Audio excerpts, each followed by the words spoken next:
Pretty good little job.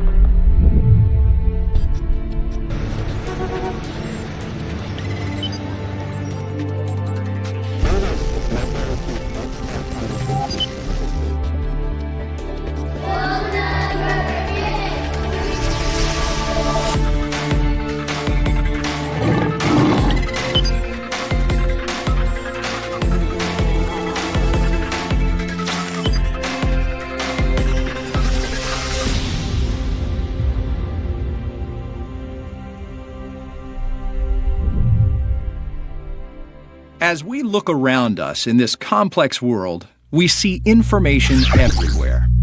From the cars we drive, to the mobile phones we use, to the image you're watching right now. Information is everywhere and is an essential part of our lives. We're drowning in information and yet starving for knowledge. With so much information all around us, have you ever stopped to ponder the information of life? The code that's in every cell, every piece of DNA, and all living things. Hi, my name's Chris, and we're going to dive deep into the world of cellular biology and information science to see if we might get a little closer to the big question, where did we come from? Even though we've made many breakthrough discoveries in science, there's still so much more to be discovered. It will be through these discoveries that we'll be able to cure disease, improve our well-being, and possibly discover the origin of life. And with the most common worldview of life's origin being chemical evolution, how does this scenario align itself with our knowledge of information science? Information science is changing the way that we think about all living systems.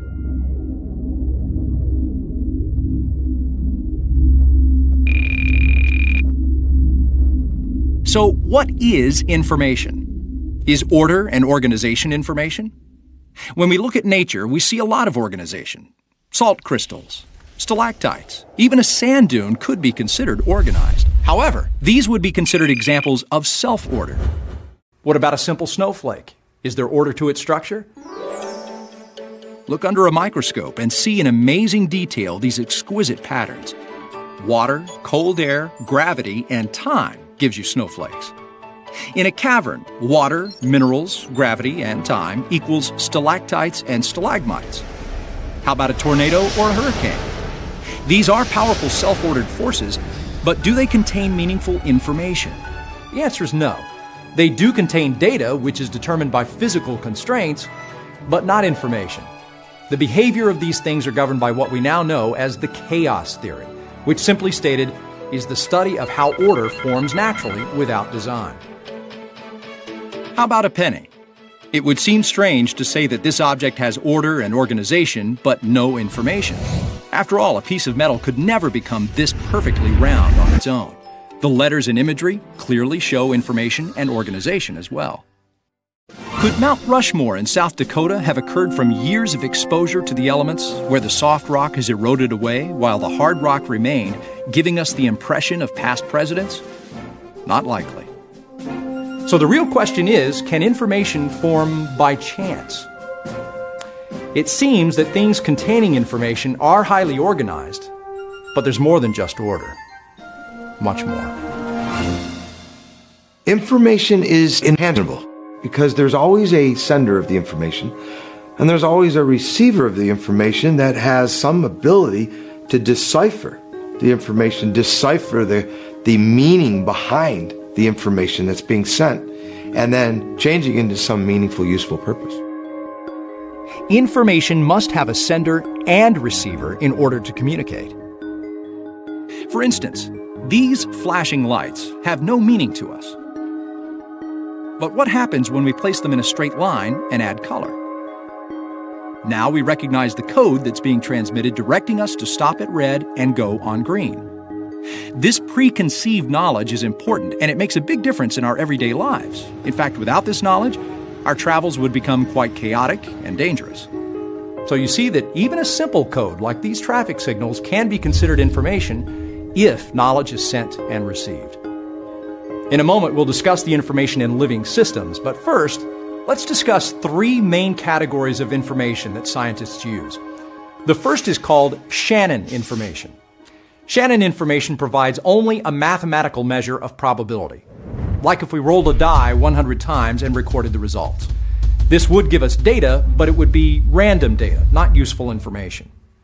The second category is called functional information. This is information that's useful and practical, like our traffic lights. Information is sent by the source and understood by the receiver in order to ensure safe travel.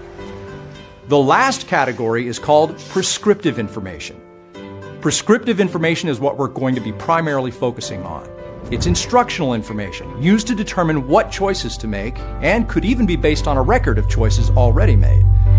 In order for something to be considered prescription, the receiver of the message must have the knowledge of the source's alphabet, rules, and encryption in order to decipher the message and act on it.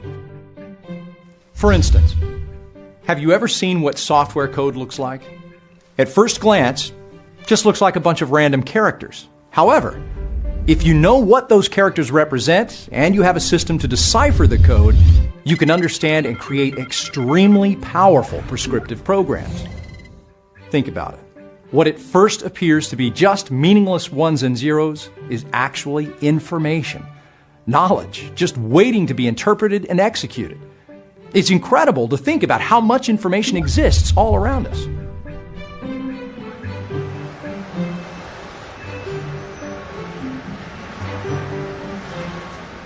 New York City is a pretty busy place. The traffic, the people, the messaging, the systems of transportation. But when comparing a living cell to this great city, New York pales in comparison. A cell is so complex that scientists have only scratched the surface of what really goes on in there. However, even with our limited understanding, what we do know is that the inner workings of a simple cell are simply extraordinary. It's almost like there's a miniature city in every cell, and everybody has their own little job. If all the traffic lights decided to all just go crazy, you have issues that not only do we fix the light, but also we have traffic issues, we have crime issues, we have problems that snowball from one part breaking down.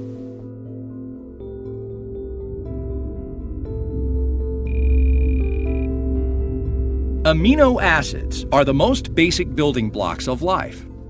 Each amino acid is an organic molecule that has a carboxylic acid and amine group attached to the same carbon atom. Here are two organic molecules that have the same composition but are mirror images of each other. These are known as right-handed and left-handed amino acids. Amazingly, living organisms only use and produce left-handed amino acids. Scientists have no explanations for this. When amino acids are created in a laboratory, an equal number of left-handed and right-handed amino acids are produced. It's a fascinating mystery that living systems only produce and use left-handed amino acids. Equally fascinating, these amino acids have many different functions. One particularly important function is its role as the building blocks of proteins.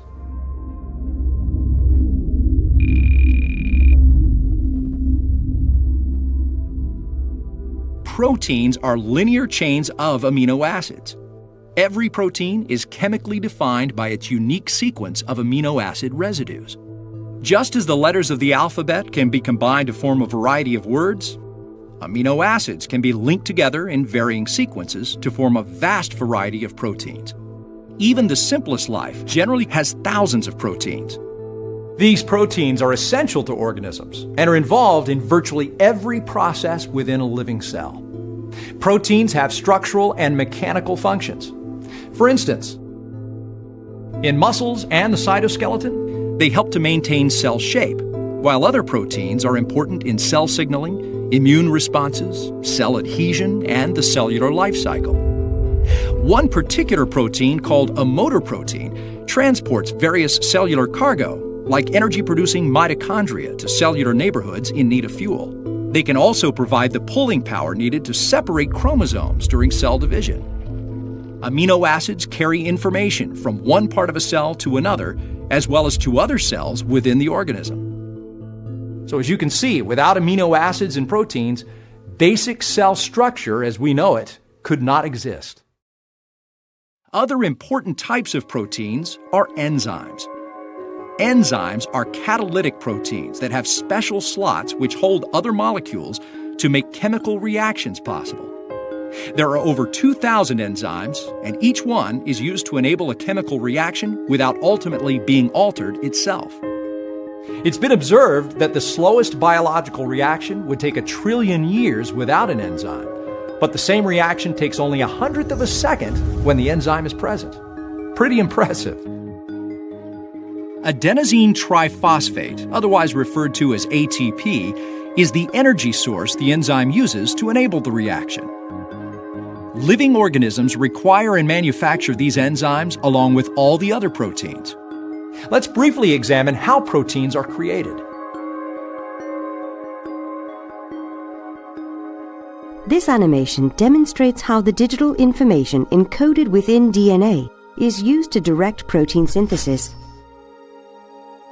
This is a DNA double helix containing the digital code which directs the cell in all aspects of operation. And here we see a protein complex called an RNA polymerase traveling down the DNA strand. As it moves down the strand, it carefully unwinds the DNA, preparing it for transcription. Inside the polymerase, we see a single-stranded copy of the original instructions being assembled as individual bases are positioned and added to the growing strand. A stop code marks the end of the protein specification, at which point this copy, known as a messenger RNA transcript, exits the polymerase and heads towards a two-part chemical manufacturing machine called the ribosome. While the messenger RNA moves towards the ribosome, transfer RNA molecules attach to specific amino acids in preparation for assembly. As the messenger RNA transcript passes through the ribosome, the process of translation begins. Using the instructions encoded on the messenger RNA as a template, the transfer RNA molecules align specific sequences of bases to corresponding amino acids, creating a protein chain.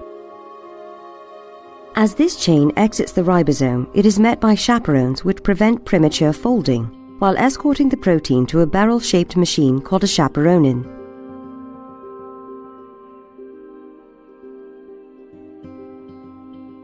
This machine helps fold the protein into the precise shape required to perform its function.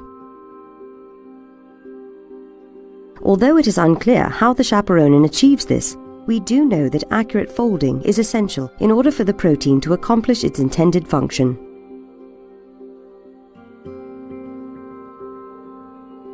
Once the protein is complete, it is released into the cytoplasm to do its job.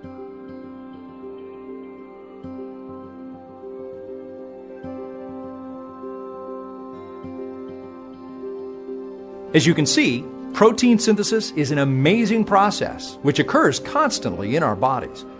Now, get this. Ribosomes are made from RNA and proteins, so the ribosomes are made of the very proteins they manufacture. In fact, it takes over 150 existing proteins to manufacture just one protein. So in essence, it takes a protein to make a protein. It's this chicken and egg scenario that continues to baffle scientists. There are thousands or millions of interacting computers in every cell that communicate with one another. They read the information, they transfer information from one component to another component. There are many different operating systems involved. There are different programming languages involved with the various components that are within the cell. And all of them have the same components that any other computer would have. Bill Gates, who pioneered the personal computer and founded Microsoft, once said, "Human DNA is like a computer program, but far, far more advanced than any software we've ever created." The implications of this statement are quite profound and controversial. It seems as if Mr. Gates is calling things in our cells information and DNA a kind of software program. Most typically think of a computer as something we use to access the internet or to email a friend.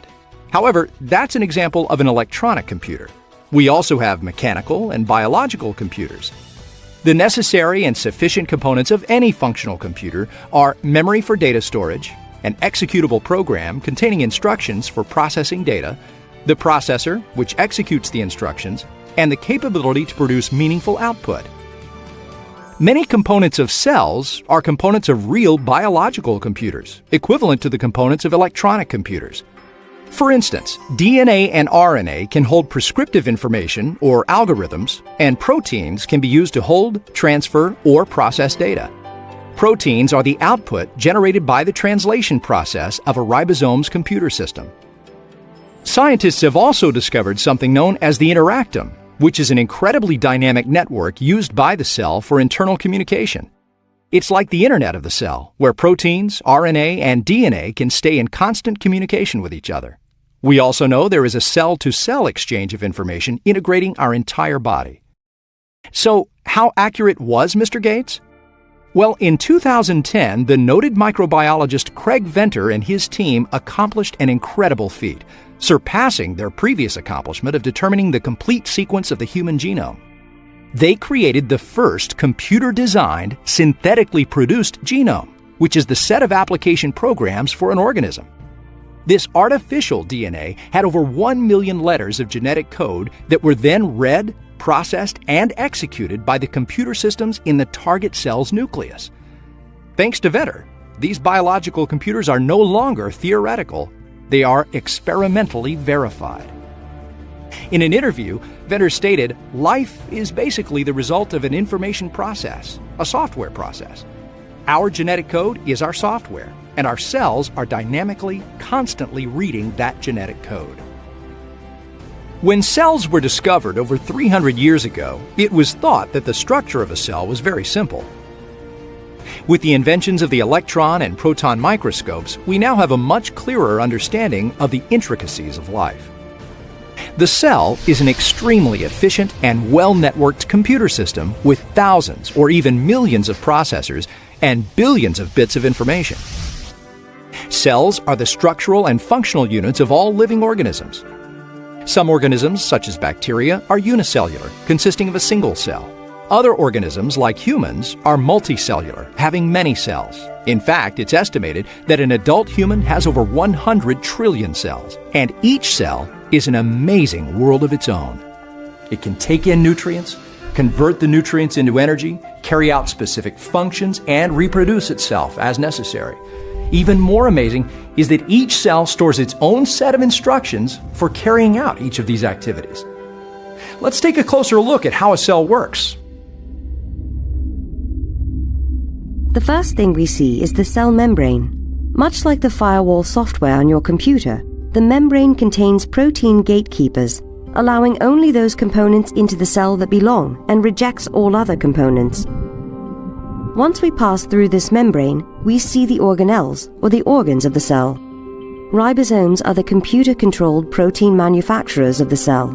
By fastening to an mRNA and using it as a template, the ribosome arranges amino acids in the correct sequence to form a particular protein. This process is known as translation. Golgi body. Next, we find a Golgi apparatus, also known as a Golgi body. Found in both plant and animal cells, Golgi bodies package and store proteins. Much like a post office, the Golgi packages and labels items, which it then sends to different parts of the cell.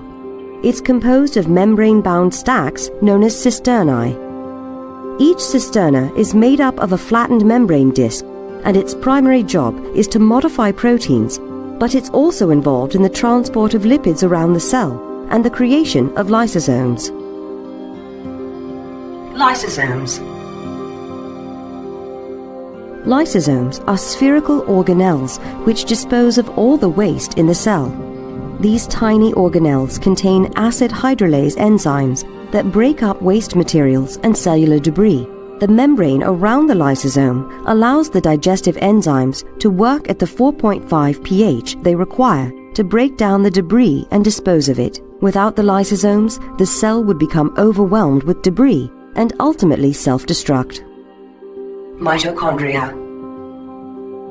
Mitochondria are the power plants of the cell, generating most of the cellular energy known as adenosine triphosphate, or ATP. In addition to supplying ATP, Mitochondria are involved in a range of other processes, such as signaling, cellular differentiation, cell death, the control of the cell cycle, and cell growth.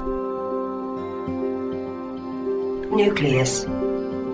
The nucleus is the control center of a cell. This is where we find most of the DNA, which contains the instructions needed to create other elements of the cells. Like the motherboard of a computer controlling its components, the nucleus directs the growth, metabolism, and reproduction of the cell, among other things. Life requires fully functional DNA, RNA, ATP, enzymes, and other proteins. If any of those components were missing or not working properly, life would fail to exist. This continues to generate several unanswered questions. How could non-living material develop the hardware and software known to be required by all living organisms? How did nature develop the arbitrary protocols for communication and coordination among the thousands of computers in each cell? These kinds of questions lead to interesting discussions among scientists. Those who adhere to a purely naturalistic explanation for the existence of life are left struggling to find mechanisms to create such a sophisticated information source. In any case, the existence of life is indeed a mystery, and it's an exciting topic for discussion, one which should encourage critical thinking. Let's examine what DNA is and how it works to better understand how information is used in the cell.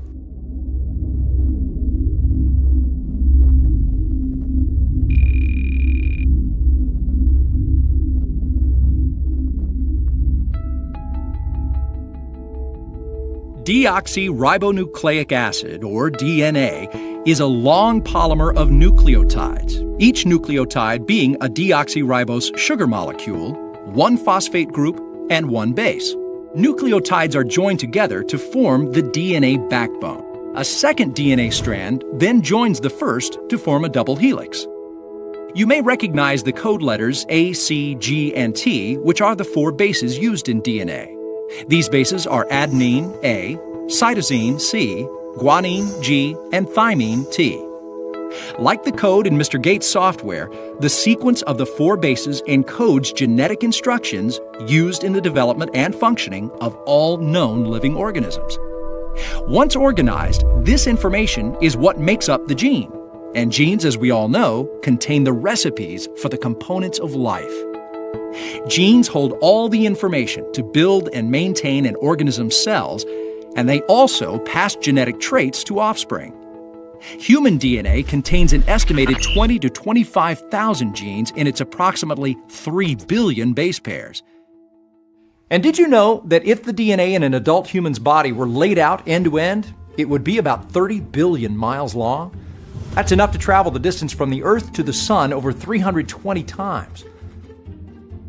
A gene contains both coding sequences that determine what the gene does and non-coding sequences that determine when the gene is active, as well as thousands of other regulatory functions.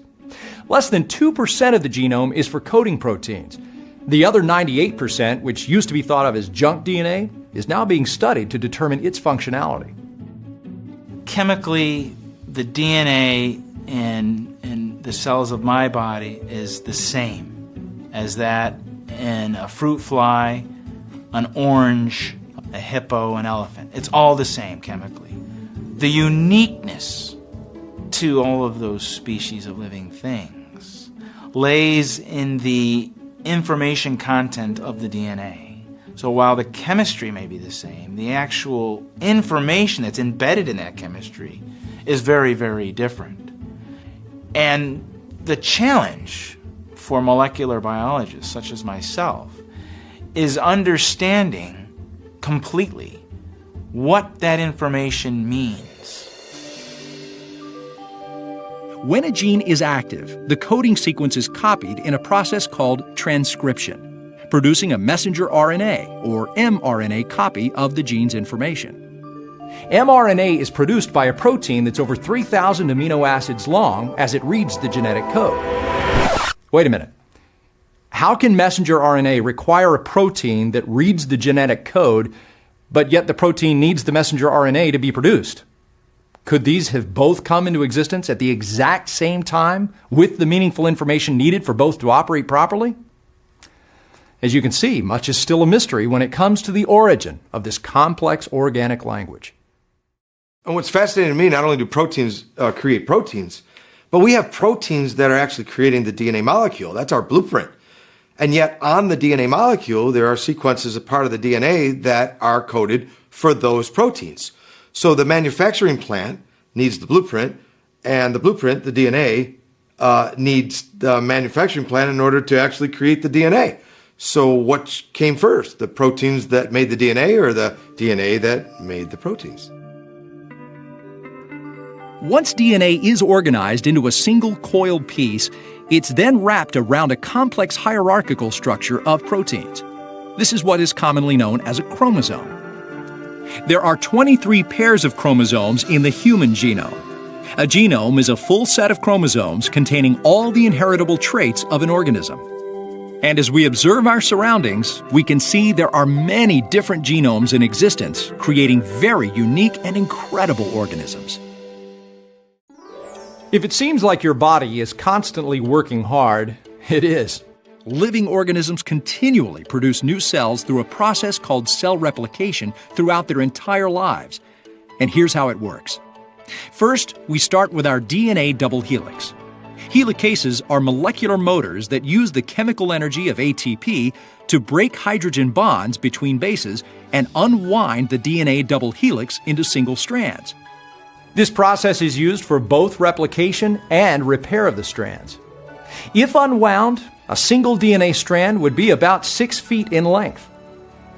And yet, it fits into a cell which can't even be seen with the human eye. Remarkably, these strands are kept from tangling as they are separated and duplicated. Next, these strands are copied by enzyme-based computers, creating an exact replica of each original strand. Over 30 different proteins are required for duplication and repackaging of cellular components during cell division. It's from this tiny, masterfully complex cell that life is formed. All living organisms begin with one cell. As cell division takes place, we see multicellular organisms take form. When we stop to think about our own body having approximately 100 trillion cells, each group having a unique purpose, such as epidermis, the lungs, heart, skeletal structure, muscles, nervous system, digestive system, reproductive system, immune system, and the brain all working simultaneously to form this magnificent machine we call the human body, we begin to have an appreciation for the complexity, elegance, and beauty of life. And as we look around us at the millions of plant and animal species, it becomes incredibly breathtaking to ponder how much information and organization must take place for all of this life to exist.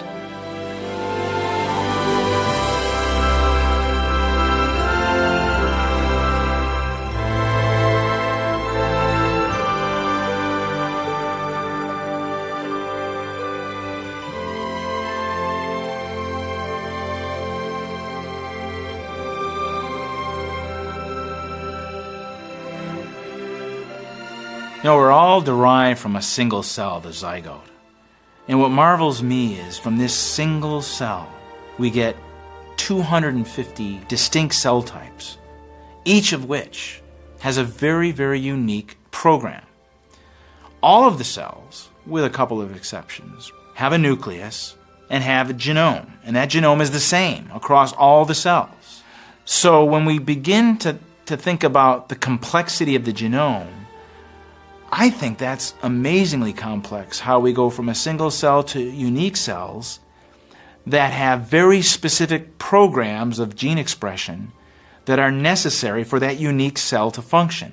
But we're only beginning to understand the information in our genome that directs those unique programs of gene expression. While we know a great deal about the cell and its functionality, we've only scratched the surface of its inner workings. Scientists are continually discovering new information and data concerning the cell and its DNA. As our knowledge increases, It gives us a deeper understanding of how complex a single cell really is. And as we ponder this miniature marvel, we begin to wonder, could this simple cell have evolved from the elements of the earth over time? Is it possible for this to have happened by natural processes? Well, we're not the first ones to ask this question, and it's a difficult question to answer. In the field of information science, there are rules for probability which help us define and understand the possibilities of an occurrence. So to answer that question, we must first define the terms of probability.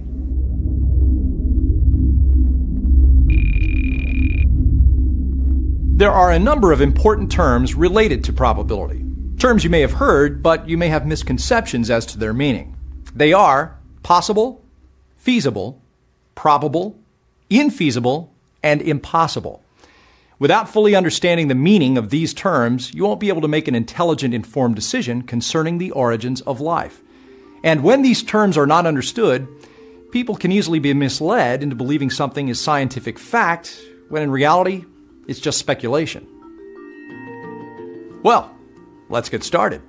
The term possible, in the context of science, means a non-zero probability. In simple terms, possible means the event could happen. But this term should only be used when known science demonstrates that to be true. It would not be scientifically accurate to state it's possible for a die to be rolled and end up on edge, unless it's been demonstrated that the on-edge result is, in fact, possible. Scientists commonly make the mistake of using the phrase, it's possible, when in reality, they should be saying it may be speculated. Now, at first glance, this may seem like semantics. However, to an information scientist, these differences are what define science. If a person uses the term possible, then he or she must verify that the assertion they're making is indeed possible using known science. The term feasible is similar to possible because it too is a probability that also needs to be verified using scientific principles. If an outcome is feasible, it means it's capable of being done or carried out. On the contrary, when we talk about infeasible, we're saying it is impractical or unworkable, not capable of being carried out or put into practice. Now, an outcome is considered probable when its possibility of occurrence is at least 50%. For example, in rolling a pair of dice, it's probable that the sum will be greater than 6. Why? Well, there are a total of 36 possible outcomes when rolling a pair of dice, and of those 36 combinations, 21 of them lead to a sum greater than 6, giving us a 0.583 probability, or more than 50%, that the sum of both dice will be greater than 6 on any given roll. If the public is educated and understands the scientific meaning of probable and what it means to be possible, it will cause scientists to be more diligent and accurate when making their declarations. Impossible simply means there is a zero chance of occurrence. However, when a probability becomes too small, it can be deemed operationally impossible or infeasible, meaning that we understand the possibility of it happening is greater than 0, but for all practical purposes, it's recorded as impossible. Now, when something is deemed operationally impossible, it's still technically possible. So some scientists try to justify arguing endless hypothetical scenarios simply on the grounds that they're theoretically possible, and then try to convince the public that something must have happened because it could have happened. An excellent example of this comes from the noted biologist George Wald. He once stated, when asked about the origin of life, however improbable we regard this event or any of the steps it involves, given enough time, it will almost certainly happen at least once. Time is the hero of the plot. Given so much time, the impossible becomes possible. The possible becomes probable. The probable becomes virtually certain. One only has to wait. Time itself performs miracles. Let's hope that future generations will develop a keen awareness of this kind of wordplay and use critical thinking to distinguish between probable explanations and pure unscientific speculation. The fact that you're watching this video shows that your instructor and you value critical thinking and the very definition of science. You want to know. You want to understand the world around you. And it's a beautiful thing to look out there and ask those questions and never allow yourself to be put in a box where you could only think of one possible explanation for how things came to be or how things work. Look outside the box. Develop that critical thinking to look at all the options and say, where does the evidence lead? And what is the best explanation for why this came to be? So, what is the probability of a simple cell evolving by undirected natural processes? The probability of a single protein being formed by undirected natural processes is only 1 in 10 to the 164th power. That's 10 with 164 zeros following it. That's pretty big. The probability of life, a simple cell evolving by undirected natural processes, is 1 in 10 to the 340 millionth power. That is unimaginable. Here's an illustration to help demonstrate just what this means. Here we have one tiny grain of sand. It's been estimated that there are 1 million grains of sand in a half a cup. It would take 1 million half cups of sand to fill a swimming pool that's 6 feet deep and 30 feet in diameter. Now, if we took 1 billion of these pools of sand, we could fill Lake Tahoe in Nevada, which is about 22 miles long and 12 miles wide. Think you could find that original grain of sand we started with? We're not done yet. It would take about 1 billion Lake Tahoes to fill the volume of the Earth with sand. The probability of grabbing that original grain of sand out of the Earth filled with sand is 1 in 10 to the 30th power. It would take 100 million Earths to fill one sun with sand, and 1 trillion suns to fill our solar system, 10 trillion solar systems to fill 1 cubic light year, 100 trillion cubic light years to fill the volume of the Milky Way galaxy, and finally 10 billion Milky Way galaxies to fill the observable universe. Whew. That is a lot of sand. The probability of now randomly picking our original grain of sand from the entire observable universe is 1 in 10 to the 96th power. Still a far cry from our protein being formed at 1 in 10 to the 164th power, and even less chance of life evolving from undirected natural processes at the probability of 1 in 10 to the 340 millionth power. Starting to get the idea? Scientists generally consider anything with a probability of less than 1 part in 10 to the 70th power operationally impossible. And by the way, that calculation doesn't take into consideration the information that's stored in the cell, which directs the cell in all aspects of operation. That estimate is solely the chance of chemicals combining to form something living.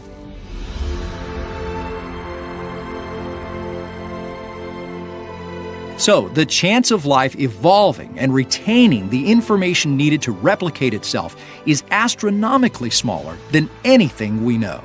And that's only one organism. Think about what it would mean for millions of complex organisms to have evolved from an undirected natural process.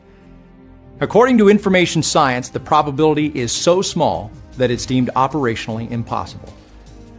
So, knowing all of this, should the popular scenarios of chemical and biological evolution be taught globally as the only explanation of the origin of life and species? It's my belief that we're not opening our minds to the possibility of other explanations. Now, one of the most basic concepts you should have learned is that if observations and data contradict the theory you're testing, then the theory should be modified or abandoned. Unfortunately, this doesn't seem to be happening to the present, most popular model of origins. Instead, many scientists are trying to take information and make it fit the evolutionary models. But is that good science? Critical thinking is required to realize the information science aspects of this and to make sure that whatever scenarios you're coming up with do not violate the principles of information science. Too often, scientists, they believe that information can be generated by physical processes, and that simply is not true. Functional information cannot be generated from purely physical properties.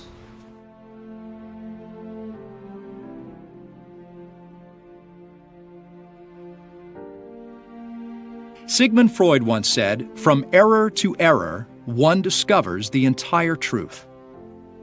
As we examine history, we are constantly reminded of our ever-evolving thoughts in science. We look at the ideas of the Earth being flat, or being the center of the universe, or the cell being the simplest component of life. And while these theories seemed promising at the time, we have discovered they are completely incorrect. As we learn more about this amazing world in which we live, we start to understand the complexity of its workings. And in the case of the cell, the more we research, the more complex it seems to be.